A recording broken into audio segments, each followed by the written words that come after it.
فضائل تبلیغ۔ بسم اللہ الرحمن الرحیم۔ نبی کریم صلی اللہ علیہ وسلم کا ارشاد ہے کہ جو شخص کسی ناجائز امر کو ہوتے ہوئے دیکھے، اگر اس پر قدرت ہو کہ اس کو ہاتھ سے بند کر دے تو اس کو بند کر دے، اگر اتنی مقدرت نہ ہو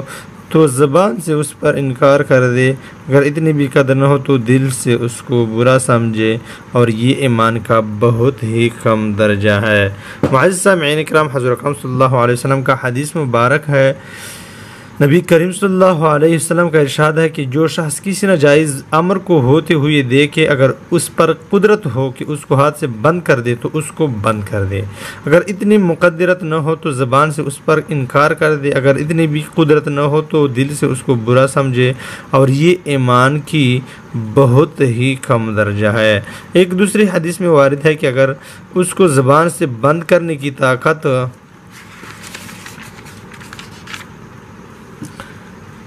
ہو تو بند کر دے، ورنہ دل سے اس کو برا سمجھے کہ اس صورت میں بھی وہ بری الذمہ ہے۔ ایک اور حدیث میں وارد ہے کہ جو شخص دل سے بھی اس کو برا سمجھے تو وہ بھی مومن ہے، مگر اس سے کم درجہ ایمان کا نہیں۔ اس مضمون کے متعلق کئی ارشادات نبی کریم صلی اللہ علیہ وسلم کے مختلف احادیث میں نقل کیے گئے ہیں۔ اب اس کے ساتھ اس ارشاد کی تعمیل پر بھی ایک نظر ڈالتے جائیں کہ کتنے آدمی ہم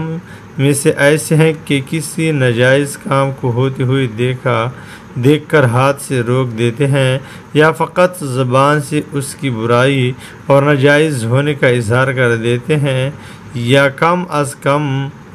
اس ایمان کی ضعیف درجے کے موافق دل ہی سے اس کو برا سمجھتے ہیں، یا اس کام کو ہوتا ہوا دیکھنے سے دل تلملاتا ہے۔ تنہائی میں بیٹھ کر ذرا تو غور کیجئے کہ کیا ہونا چاہیے تھا اور کیا ہو رہا ہے۔ وآخر دعوانا ان الحمد للہ رب العالمین۔